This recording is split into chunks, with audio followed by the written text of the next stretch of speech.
Bien, bien, bien. Bonsoir à vous, mes malicieux malentendants de la contrée asiatique lointaine. J'espère que vous allez bien aujourd'hui.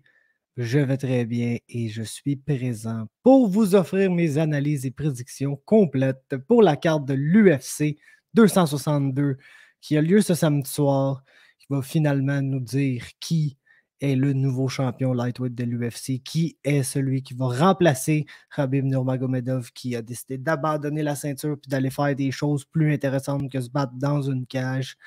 Et puis, je suis là pour vous présenter mes analyses et prédictions complètes pour chacun des combats sur la carte. Il y en a 12 pour l'instant. On va voir, il va en avoir combien Fight Night, mais c'est une carte qu'on s'entend de perdre Edwards contre Diaz, ça a fait mal. Perdre Hermanson contre Shabazian aussi, ça a fait mal à la main card, mais ça reste quand même une belle petite carte avec des beaux combats qui devraient être intéressants. Je questionne peut-être un peu les choix qu'ils ont fait pour la main card, là, honnêtement, dans un des cas, surtout, parce que oui, c'est un combat qui a des names, mais c'est un combat en tout cas, rendu là, on en parlera, mais on va commencer notre analyse avec, comme à l'habitude, le combat principal de la soirée. Charles Oliveira face à Michael Chandler. Et puis, on peut dire ce qu'on veut, basically, sur ce combat-là, là, sur le match-up, sur si on est content ou pas que ça ait lieu, si Michael Chandler le méritait ou pas, si Dustin Poirier est dedans ou pas, est-ce que c'est juste, est-ce que c'est pas juste maintenant, on le sait qu'il n'a juste pas pris le combat, il préférait se battre avec McGregor. Mais c'est vraiment un bon fight qui risque d'être intéressant, qui est un incroyable stylistic match-up. Et aussi, Charles Oliveira a un title shot. Puis ça, c'est assez incroyable quand on y pense parce que moi-même, je pense que c'est comme à Mick Dufort et à mon coach Fred Poirier que toutes les deux, je leur avais dit ce gars-là ne se battra jamais pour une ceinture. C'est le nouveau Tony Ferguson qui va en gagner 12-13 de ligne puis qui n'aura jamais de title shot. Puis le jour qu'il va arriver pour un title shot, il va arriver de quoi puis il va perdre parce qu'il va avoir trop vieilli. Puis, je pensais vraiment que c'était le passing of the torch, le combat Ferguson-Oliveira. Puis, heureusement pour Charles, la situation fait qu'il y a le title shot, puis c'est de loin la personne qui le mérite le plus dans la division, peut-être même plus que Dustin Poirier à ce stade-ci, bien que ce point-là est débattable. Maintenant, pour ce qui en est du match-up, écoutez, ici, là, dans l'essence, ça va être un striker versus grappler match-up. Parce que Charles Oliveira est très bon debout. On ne se le cachera pas. C'est ça qui fait qu'il est rendu un fighter élite qui est capable de se battre pour une ceinture dans l'UFC. C'est qu'il a vraiment amélioré son stand-up. Puis c'est un style de stand-up Muay Thai. Il lance beaucoup de coudes, beaucoup de genoux, mais très agressif. Puis il essaie d'y aller en volume. Puis ça marche, c'est très bon. Son niveau technique a beaucoup augmenté à travers les années. Pour ce qui en est du match-up avec Chandler, on en reviendra pour ce que j'en pense. Mais son striking s'est vraiment amélioré. Donc, tu sais, c'est pas purement striker versus grappler, mais on peut dire la même chose pour Michael Chandler, qui est un excellent grappler, excessivement explosif et athlétique. Donc, il scramble très bien, a tendance à juste naturellement finir on top pendant les scrambles parce que souvent, il est plus athlétique que son adversaire. Puis, il a plus de facilité à exploser puis à finir dans la bonne position dans un scramble. Mais je penserais pas. En fait, pour ce qui est du stand-up, je pense que ça peut être un combat très serré. Mais ce que je pense pas que Charles Oliveira peut matcher, c'est le power de Michael Chandler, qui est un knockout artist debout, qui est un gars qui a une grosse overhand right, qui a beaucoup de très bons punch, puis qui a un bon arsenal pour set-up ces finishing punch-là en général. Puis il le fait très bien. On l'a vu contre Dan Hooker, passer un KO au premier round à Dan Hooker, c'est quelque chose, parce que Dan Hooker, c'est un très bon striker lui aussi, puis un gars très durable, comme on a vu dans son combat, dans tous ses combats, en fait, contre Poirier, contre Barboza, contre tout le monde. Donc, je pense pas qu'Oliveira peut matcher le power. Puis je pense pas qu'il peut matcher la durabilité, le cardio. Je pense pas que Charles Oliveira peut faire à ce stade-ci 5 rounds de striking puis être dans une meilleure condition physique à la fin que Michael Chandler. De un, parce qu'il est beaucoup plus agressif et lance beaucoup plus de volume que Michael Chandler à la base. Puis de deux, parce qu'il est peut-être pas réputé comme étant le combattant qui a le meilleur cardio. Puis oui, ça aussi, c'est quelque chose qui s'est corrigé dans sa game. Mais là, on parle d'un 5 rounds pour un titre ici. Et puis Michael Chandler, des 5 rounds pour des titres, il en a fait là, dans sa carrière. Et puis il en a fait contre Benson Anderson, il en a fait contre Eddie Alvarez. Donc, c'est pas son premier rodéo, puis c'est même pas son premier rodéo contre un adversaire qui a déjà été champion de l'UFC. Puis dans le temps que Chandler et Alvarez se sont affrontés, aucun des deux n'avait encore été champion de l'UFC. Donc, Eddie Alvarez n'était pas, c'est pas comme, mettons, Benson Anderson, on peut dire, ouais, il était peut-être un peu past son prime quand il a affronté Michael Chandler, mais c'est pas le cas pour Eddie Alvarez, aucune des fois. Puis la première fois, c'est Chandler qui l'a gagné, ce combat-là. Donc, debout, je pense pas que Charles Oliveira peut matcher le power de Michael Chandler, puis je pense pas qu'il peut matcher ben, c'est plus Oliveira qui va avoir un pace élevé, mais je pense pas qu'il peut garder ce pace-là pendant 5 rounds, chose que Michael Chandler peut faire assez confortablement, selon moi. Ça a été prouvé auparavant. Maintenant, pour ce qui est du combat au sol, ben, autant Michael Chandler est un excellent grappler que Tony Ferguson est un excellent grappler. Puis on a vu ce qui est arrivé au sol. Charles Oliveira au sol, c'est absolument quelque chose d'autre. Puis avant, dans le temps, c'était le genre un peu à se retrouver sur son dos puis à attaquer avec beaucoup de soumission. Puis il va encore faire ça si ça arrive. Je pense pas que Chandler va vraiment être volontaire pour essayer de le take down dans ce combat-là. Du moins, DC a dit qu'il pensait que Chandler allait effectuer des takedowns. Moi, je pense, je ferais pas ça, là, honnêtement, avec lui, là, je ferais pas vraiment ça. Mais il est devenu beaucoup plus positionnel. Son combat contre Tony Ferguson, c'était magnifique parce qu'il a landé ses takedowns, il a gardé ses positions, il a avancé ses positions de façon très technique, puis il les a pas perdues une fois rendu là. Puis c'est des choses qu'on voyait pas de Charles Oliveira, qui a toujours été un genre de submission over position grappler. Puis c'est ça, des fois, qui se faisait qu'il se retrouvait dans des situations absolument terribles dans des combats où, justement, il essayait une soumission, puis là, il a perdu, puis il se retrouvait en dessous, puis il se faisait pound out. Des choses comme ça arrivait. Puis on le voyait des fois, quand il essayait 2-3 soumissions en dessous, puis que ça marchait pas, sa confiance descendre, puis il se retrouvait un peu en dessous du gars à rien faire. Puis, il s'est fait quand même finir souvent là, dans sa carrière, Charles Oliveira. Puis je pense que dans le cas de la majorité des strikers versus grappler match, parce que ça reste ça dans le fond. Si Charles Oliveira a beaucoup de temps au sol, va avoir de très bonnes chances de soumettre Michael Chandler, même si Michael Chandler est un bon grappler. Puis plus que du temps debout, je pense que Michael Chandler va avoir des chances de passer le KO à Charles Oliveira, qui est un très bon striker, mais qui pourra, je pense, pas le matcher dans certains aspects. Donc, c'est la lutte qui va décider ce combat-là, parce que si Oliveira n'est pas capable d'amener le combat au sol, ben, ça va rester debout. Et puis, ben, le lutteur américain qui est excellent dans cette discipline-là, c'est Michael Chandler. Puis, c'est un peu pour cette raison-là que je favorise Michael Chandler dans ce combat-là. Je pense qu'il va probablement gagner ça par knockout ou TKO au 3e round. Puis ne doutez pas du fait que je prends vraiment beaucoup pour Charles Oliveira dans ce combat-là. En tant que gars de joue, c'est sûr que j'espère d'avoir un des meilleurs grapplers qu'on a vu dans l'UFC, gagner une belt, puis essayer de la défendre, puis d'avoir une run de champion là, en tant que grappler qui est capable de sortir des grosses soumissions, puis tout, ça serait absolument magnifique. En plus, après toutes les années que ce gars-là a travaillé pour ça, puis là, finalement, de se rendre là un peu inattendu, dans des drôles de circonstances, mettons, mais c'est le fun pour lui, puis je suis 100% derrière Charles Oliveira. Mais honnêtement, je pense que le match-up favorise Michael Chandler ici. Donc, Michael Chandler, KO round 3. Co-main event. Oh man, ce combat-là, Tony Ferguson face à Beneil Dariush,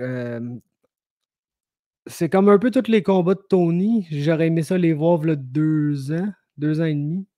Tu sais, je pense que ça a été vraiment incroyable. Parce que j'ai même pas envie de commencer à analyser leur game. Parce que pour vrai, je pense que probablement Dariush est meilleur debout, même si Tony essaie de travailler sur sa boxe. Puis Tony est weird. Puis on dirait que le monde a un peu figure out les choses weird qu'il faisait. Puis ça fait que son striking n'est plus vraiment efficace. Et puis au sol, il se retrouve dans une autre situation où Tony peut peut-être essayer de faire des choses au sol dans ce combat-là, mais se retrouve encore contre une excellente black belt en jiu-jitsu brésilien qu'on a tendance à oublier que Beneil Dariush est arrivé en MMA en tant que gars de jiu-jitsu qui va soumettre plein de monde. Puis là, finalement, il s'est entraîné à Kings MMA assez, fait que ça rendu un striker Muay Thai relentless as fuck, puis genre complètement terrifiant. Puis, tu sais, la grosse lacune de Beneil Dariush, mais il a semblé avoir travaillé un peu alentour de ça dans ses derniers combats. Ça va rester son menton. C'est un gars qui, quand il se fait allumer assez sévèrement, merci. Mais je ne sais même pas si Tony a ça dans lui présentement de l'allumer. Tu sais. Donc, si Tony ne l'allume pas, avec ce qu'il a donné dans ses derniers combats, qui est vraiment pas grand-chose, je suis pas enclin à le pick ici, là, pas en tout. Donc, mon pick, ça va être Beneil Dariush par décision. Parce que je pense que autant Dariush est super puissant, c'est un bon finisher au sol. Je pense que Tony est encore trop tough pour son propre bien. Puis c'est pas un gars qu'on va vraiment avoir se faire finir souvent. Tu sais, même contre Gaethje, le finish, c'était pas genre, oh mon Dieu, c'est fait plier en deux. C'est juste, tout le monde commence à avoir un peu pitié. Puis l'arbitre a mis un terme à ça parce que c'était con de le laisser prendre ce punishment-là. Mais je pense que si tu l'avais laissé, il aurait fini le combat, le Tony Ferguson, dans ce combat-là. Bien que c'est une bonne chose qu'on ne le laisse pas. So, Beneil Dariush, décision. Ça nous mène d'un bon petit combat flyweight. Ils vont se battre à bantamweight. Ça, j'ai pas de trouble avec ça. Mais c'est match nil. Rogerio Bontorin. Et puis, j'ai l'impression que le pic intelligent ici, c'est match nil pour comme travailler un peu derrière son jab puis garder le gars qui va être plus petit puis plus stocky at range puis essayer de dealer avec ça puis de jouer une approche all the way in, all the way out là, parce que match nil est aussi un genre de Charles Oliveira sur son dos, si on peut le dire ainsi, un très, très bon grappler en dessous. Il y a une excellente guillotine, il y a des bons triangles, il y a des bons armbars en dessous. Et puis, il peut être surprenant de là. Puis, Rogerio Bontorin adore là, se mettre sur le top de son adversaire puis faire du dommage là. Il s'en allait soumettre le chum Kai Kara France dans leur combat. Puis, en tout cas, on saura tout comment ça a fini ici. Mais j'ai comme l'impression que Bontorin va gagner ici. C'est mon feeling. Puis ça va un peu dans la même veine que toujours avec les combats de match nul. Je le trosse juste pas. Le gars, il est bon, il fait des belles choses, mais il n'est pas vraiment durable. Puis à chaque fois qu'il se retrouve devant quelqu'un que oui, il est plus petit que lui, il est plus stocky que lui, Bontorin va probablement essayer de le soumettre, mais j'ai l'impression que quand il va essayer de closer la distance pour aller chercher ses takedowns, il a tendance à être assez wild, puis essayer de provoquer un échange, puis là, passer en dessous de quelque chose pour aller chercher son takedown. Puis j'ai l'impression qu'il pourrait taguer Matt Schnell là, ou juste comme prendre une bonne position au sol en demi-garde, puis faire beaucoup de dommages. Puis Schnell, c'est pas un gars que je m'attends à ce qu'il soit bien durable. Fait que pour cette raison-là, puis parce que Bontorin, il a perdu ses 2 derniers combats, mais contre Kara France, il était à ça de le finir. C'est un gars qui sous-performe un peu par rapport à ce qu'on s'attend à lui. Puis tu as Match Nil qui surperforme par rapport à ce qui est supposé d'être capable d'accomplir. Fait que j'ai comme un peu l'impression que c'est le combat que les choses vont s'égaliser, vont revenir à la normale. Fait que pour cette raison-là, j'ai Bontorin par TKO au round 2. Ensuite, Caitlin Chookagian face à Viviane Araujo. Et puis ça, là, les amis, c'est le combat, je suis pas content que ce soit sur la main card. Parce que Caitlin Chookagian va arriver là et puis va nous sortir sa meilleure imitation d'Holly Holm. La version non athlétique de Holly Holm. Et puis, ben, elle va probablement battre la chum Viviane Araujo, qui est bonne, qui est une bonne combattante Muay Thai, extrêmement rapide pour la division. Mais c'est normal, elle mesure 5 et 4, puis elle va se battre ici contre la fille de 5 et 9, 5 et 10 qui venait de 135 livres avant, puis qui utilise beaucoup, justement, son gros frame pour se permettre de rentrer, puis lander des shots, puis se permettre de coller son adversaire contre la cage, puis de lander des takedowns ici et là. Puis Caitlin Chookagian, Dieu sait que tout ce qu'elle fait, ça finit en split decision extrêmement serré dans le combat qui n'est pas nécessairement le plus entertaining du monde, parce que la fille lance beaucoup de volume. C'est surprenant de voir comment qu'elle lance, mais il n'y a rien que vraiment d'impact, malheureusement. C'est tout, on dirait, un genre de sparring match où elle essaye de toucher son adversaire puis s'assurer de sortir du range pour ne pas être touchable. Puis elle répète cette expérience-là. Puis si ça ne marche pas, ben, elle essaie de switch up avec un takedown. Puis je pense qu'Araujo va avoir du succès, mais je pense que plus le combat va avancer, plus la plus grosse et plus physique des deux combattantes va l'emporter sur celle qui il va essayer d'être petite puis d'être la plus rapide, mais de toujours bouger puis de probablement plus affecter son gas tank ainsi. Puis on sait que si on compare les deux gas tanks, c'est Chukagian qui a la meilleure gas tank des deux à la base. Donc, Kathleen Chukagian par décision, peut-être partagée, peut-être weird, peut-être pas super entertaining. De là pourquoi, je sais pas pourquoi ils ont mis ce combat-là sur le pay-per-view, mais c'est pas grave parce que le combat juste avant, c'est probablement le deuxième meilleur combat sur la carte, pour être bien, bien, bien honnête. Sinon, pas le meilleur combat sur la carte. Je pense que le débat peut être fait, mais le fait qu'on a le main event, c'est sur 5 rounds pour une belt, ça donne un petit peu de shine, de prestige par rapport à ce combat-là. Mais Shane Burgos, Edson Barboza, c'est tout un combat. Puis c'est le combat qui me donne énormément de difficultés à piquer sur cette carte-là parce que il y a deux choses qu'on sait. On sait que Shane Burgos, c'est un train qui va de l'avant et qui oublie souvent de ne pas défendre les punches avec sa tête. Puis ça fait qu'il est très bon et très compétitif et même en avance dans la majorité de ses combats. Mais quand il affronte quelqu'un qui frappe très très fort, comme Josh Emmett, comme Calvin Cater, ben le gars, malheureusement, il paye le prix, là, et puis il se fait finir. Basically, c'est ça qui arrive avec Shane Burgos quand il affronte quelqu'un qui frappe très fort. Dans le cas d'Edson Barboza, avec toutes ces années-là, on le sait, une chose, c'est qu'il n'aime pas vraiment la pression, mais il faut que la pression soit bien appliquée. Est-ce qu'on va avoir droit à quelqu'un qui va mettre de la pression comme Kevin Lee, comme Khabib, comme Justin Gaethje l'a fait, ou on va avoir le droit à quelqu'un qui va mettre la pression, comme Dan Hooker l'a fait, puis on a vu quel a été le résultat dans ce combat-là. Ce qui fait que ce combat-là est absolument fascinant, c'est que Shane Burgos va absolument mettre la pression sur Edson Barboza. Mais si j'avais à prendre un guess, je pense que ça serait plus de la pression à la Dan Hooker que de la pression à la Kevin Lee ou à la Khabib ou à la Gaethje. Et Dieu sait qu'Edson Barboza frappe fort. Fait que j'ai l'impression que les deux combattants ont le style pour donner beaucoup de difficultés à leur adversaire.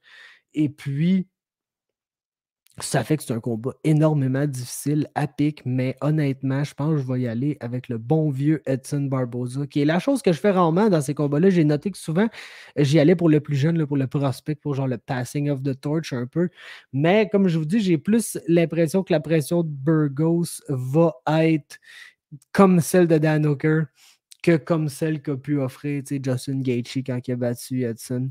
Donc, pour cette raison-là, je pense que notre ami Shane Burgos va rentrer dans des counters solides du chum Edson Barboza, puis va probablement se faire finir à quelque part au troisième round. Donc, Barboza, TKO round 3. On passe au prelim. Jacare Souza, André Muniz, dans exactement le genre de combat qu'il faut que tu fasses pour Jacare Souza, parce que André Muniz, ce gars-là, gagne par soumission. That's it, that's all. C'est pas compliqué, c'est ça qui arrive, puis c'est bien parfait pour Jacare, qui est rendu lent, qui est rendu très hésitant debout, qui a juste sa grosse overhand, qui shoot plus de takedown dans ses derniers combats, pas avec tant de succès que ça, mais shoot plus de takedown que, là, mettons, 2 ans, quand c'était devenu le striking Jacare qui fait juste plugger des gros overhand right parce que il se filait un peu après avoir knocké Chris Weidman, puis ça fait que c'est ça. C'était une drôle de passe frustrante pour un des meilleurs grapplers de l'histoire de l'UFC. Et puis, au final, ici, les deux gars risquent de grapple dans ce combat-là. Je pense que si c'est un striking match, Jacare peut le gagner anyway. Et puis, je pense pas que Jacare a assez slow down pour se faire soumettre par quelqu'un qui, même si il est beaucoup plus jeune et beaucoup plus petit et beaucoup moins explosif et musculaire et puissant qu'un Jacare Souza, même un très vieux Jacare Souza. Donc, j'ai Jacare par soumission au premier round. On n'y est pas avec ça. Et ça nous mène à un combat chez les 145 livres. Lando Vannata, qui fait ses débuts dans cette division-là, face à Mike Grundy. Et puis, tu sais, Lando Vannata continue un peu de décevoir dans l'UFC. Il gagne des combats ici et là, des gros highlights à sa fiche, mais se retrouve trop souvent dans des genres de draw, des combats beaucoup trop serrés qui perd tout juste. Puis je pense pas que descendre à 145 livres, c'est la solution. Je pense encore moins que descendre à 145 livres contre Mike Grundy est la solution. Parce que Mike Grundy, va travailler un style de wrestle boxing ici qui va essayer d'utiliser ses coups de poing pour set up ses takedowns et puis s'installer sur Lando Vanata et puis lander du dommage, essayer de passer la garde. Puis s'il peut se rendre à une soumission qui est souvent soit un rear naked choke, un side choke, quelque chose comme ça, il est très choke-oriented dans sa submission game. Et puis, je pense que Mike Grundy, là, basically, a gagné son premier combat dans l'UFC contre Nad Narimani. Puis après ça, a affronté Movzar Evloev. Puis il a vraiment donné une bonne run pour son argent. Donc j'ai l'impression que si tu peux donner une bonne run à Movzar Evloev, déjà Grundy est réputé comme étant un des bons prospects venant de l'Europe. J'ai Mike Grundy dans ce combat-là. Par décision, parce que comme Tony Ferguson, le chum Lando Vanata se prouve être très battable, mais excessivement difficile à finir. Donc j'ai Grundy par décision ici dans ce combat-là. Et ça nous mène d'un combat middleweight entre Jordan Wright et Jamie Pickett. Et puis, basically, ici, on a deux gars qui ont beaucoup de lacunes. Puis je pourrais commencer à vous énumérer toutes leurs lacunes puis toutes les choses qui ne vont pas si bien que ça.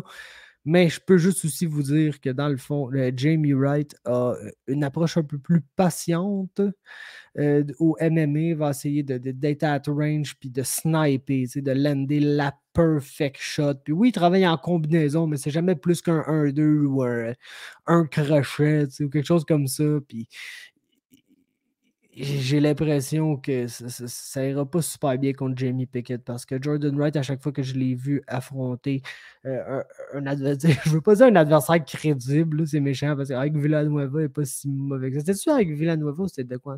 Non, c'était avec Villanueva, définitivement. Mais bref, en tout cas, à chaque fois que je l'ai vu affronter un adversaire assez solide, qui peut être considéré comme UFC level, il s'est fait finir parce que il est trop patient, puis il attend, puis ça fait que c'est pas le gars le plus durable, puis il finit par manger un très bon punch ou un flurry de punch, puis il se fait finir. Puis Jamie Pickett, comme j'ai dit, il y a beaucoup, beaucoup de lacunes, il y a bien des choses à faire avec Jamie Pickett, mais comme on a vu dans son Win au Contender Series, le gars n'aura pas peur de spammer des combinaisons de 33 hooks consécutifs jusqu'à temps que tu tombes. Puis quelqu'un qui va arriver avec un style tellement in your face puis agressif comme ça, je sais juste pas si Jordan Wright va avoir le temps de se settle dans sa game puis de garder son range pour ça, essayer de sniper puis tout. Fait que j'ai Jamie Pickett par first round TKO. Ensuite, Andrea Lee, Antonina Shevchenko et puis c'est fou comment ils donneront aucun step down à Andrea Lee qui est sur une série de défaites assez importante, là, 3 ou 4. J'essaie de pull up son Tapology là, vite ici, juste pour confirmer, mais c'est tout contre de très bons adversaires. 3 défaites consécutives, c'est Joanne Calderwood, split decision, Lauren Murphy, une split decision, puis Roxanne Modafferi dans une décision partagée. Puis elle reçoit Antonina après ces 3 défaites-là, puis j'ai l'impression que les deux sont un peu semblables.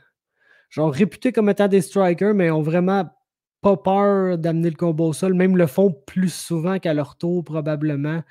Et puis, l'affaire, c'est qu'il y en a une qui est en confiance, puis que sa confiance est inébranlable, même si elle perd un combat sur 2. Puis ça, c'est Antonina Shevchenko. Et puis, je sais pas où la confiance d'Andrea Lee ici, qui échappe split decision après split decision, puis qui fait bien dans tous ses combats, mais il en fait juste pas assez pour aller chercher cette victoire-là. Donc, c'est un peu un pic de trajectoire ici, mais j'ai Antonina par décision. Ça nous mène dans un combat entre Gina Mazzani et Priscilla Cachoeira. Gina Mazzani va être plus grosse, va la prendre, va l'amener au sol, puis va la brutaliser. Je l'ai par TKO. Au round 3, Kevin Aguilar contre Tucker Lutz. Kevin Aguilar, je comprends pas ce qui est arrivé avec ce gars-là. Solide combattant, là, honnêtement, qui était dans LFA, qui s'est battu pour plusieurs promotions, puis qui a été champion de plusieurs promotions. Là, il arrive dans l'UFC. Puis il fait quand même bien, tu sais, bat Rick Glenn, bat Enrique Barzola. Puis c'est des combats par décision, c'est serré parce qu'Aguilar, c'est pas le gars qui lance le plus. Puis, il y a un style de reculon qui va essayer de te draw in dans ses beaux counters, mais qui essaie tout le temps de chercher le counter parfait. Fait qu'il genre, va hésiter de lancer s'il pense pas que c'est la shot parfaite. Puis ça fait qu'il lance pas beaucoup. Puis ça fait que c'est faisable de travailler alentour de lui. Puis les gens ont semblé avoir figure out ça. Puis il a perdu contre Danny Gay, il a perdu contre Zubera Tugukov.